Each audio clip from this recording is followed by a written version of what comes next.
All right, guys, today we've got a hang clean paired with a pigeon stretch and also a med ball slam. So with a hang clean, what you want to do is you want to grab the barbell about hip width, walk it out. This can be above the knee, below the knee, and eventually starting from the ground. So what you guys want to do, good RDL position, above the knee right here. Finally, explode up violently, punch the elbows through, below the knee.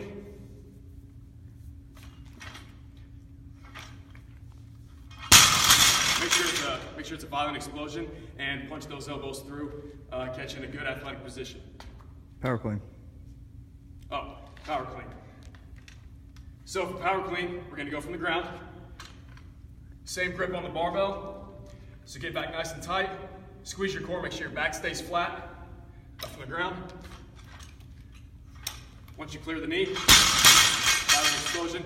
Really punch those elbows out, catch it nice and low. While he's doing that over there, guy number 2 over here is doing pigeon stretch.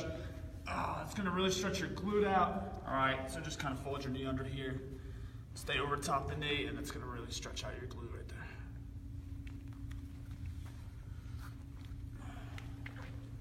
Okay, while those two are doing that, we've got med ball slam. So you want to take med ball up here, make sure you get nice and high up on the toes, slam it nice and hard, up on the toes, slam it nice and hard. Make sure you're getting all the way up each time, really slam it down, really violent. All right, guys, next up we got goblet split squat. The first 4 weeks we're going ISO, next 4 weeks we'll work our way into the progression for the split squat. Goblet position, get a good split here, okay, and then all we're doing is keeping a neutral spine, dropping our back knee straight to the ground. All right, if you notice, a big thing here is make sure the toe's straight ahead, but make sure my knee doesn't come over top of my toe. Make sure that shin angle here is nice and vertical, not my knee completely over my toe here. All right, so I'm gonna go back to that. Drop that back knee straight to the ground. Keep that shin angle nice and vertical. Okay, next up we've got a dumbbell RDL. So what you're gonna do is you're gonna take a dumbbell in each hand. You're gonna get your feet right underneath your hips, slight bend in the knee. You know what you're doing, push your butt straight back, hinging at the hips. Take the dumbbells about right underneath your knees, and then right back up. While he's doing that, guy 3 over here doing rocking groin stretch. All right, so it's just gonna be out to the side. So you're gonna be bent underneath. All right, and then all we're doing is just pushing hips to the ground.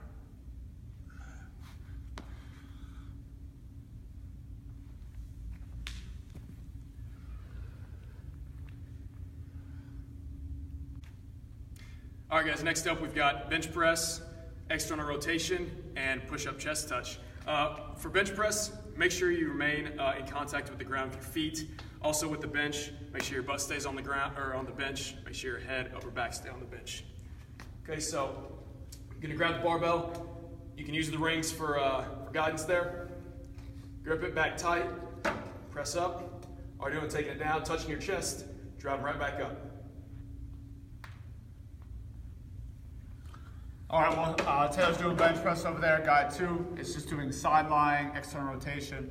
All right, so all we're gonna do here, elbow nice and tight, and just rotate at the shoulder.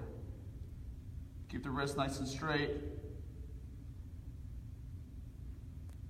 and just rotate and squeeze. All right, for push-up chest touch, you're gonna be on the ground here in a push-up position. Now starting out, if it's difficult for you, you can spread your feet out a little bit. It's gonna be a little easier. So make sure your back stays flat, squeeze the butt, squeeze the abs, and all we really want to move is your hands. So here,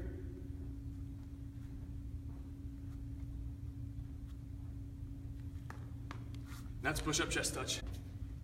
All right, guys, right now we got seated dumbbell press. All right, the first 4 weeks we're gonna start with kneeling. What you're gonna do is opposite hand, opposite foot. So this foot's up, this hand's got the dumbbell. Maintain neutral spine, nice tight core. Drive the dumbbell straight overhead, punch your head through. Okay, get a couple reps there. Seated, all right, similar. We're just sitting on a bench, core nice and tight. Straight up overhead, punch the head through. All right, guys, next we've got a single arm dumbbell row. So what you're gonna do is you're gonna grab a dumbbell in one hand, the other hand is gonna put on the bench for support. Make sure your feet are back enough to where you can put support on the bench there. Make sure your back stays flat, hang that dumbbell, just driving your elbow back, all the way down, driving your elbow back. While Taylor's doing that, the third guy over here is doing lateral raise. Whatever dumbbells you have or whatever weight you have to do these, find it. If not, we can do manual for partner. For this case right now, I'll show you with just these 10 pounds. All right, all you're gonna do, good solid base here, nice tight core, and all we're doing, just bringing our hands up, arms nice and straight. You can have a slight bend in the arm, but for the most part, arms nice and straight. If you don't have any weights, okay, we can do manual. So Taylor's gonna be my partner here. All right, all he's gonna do, hands around my forearms, okay? And then all we're gonna do is just straight up out to the side, providing resistance on the way up as well as the way down. Okay, so when I come up, pause, and then I'm fighting them on the way down. And that would be if you didn't have any kind of weight to do lateral raise. All right, guys, the last one is just bis and tris, okay? Usually I take about 5 or 10 minutes just on a stopwatch. Say, hey, do whatever you want to, curls, tricep push down, some shoulders, some push-ups, whatever it is you want to do to just kind of get some size on your arms there.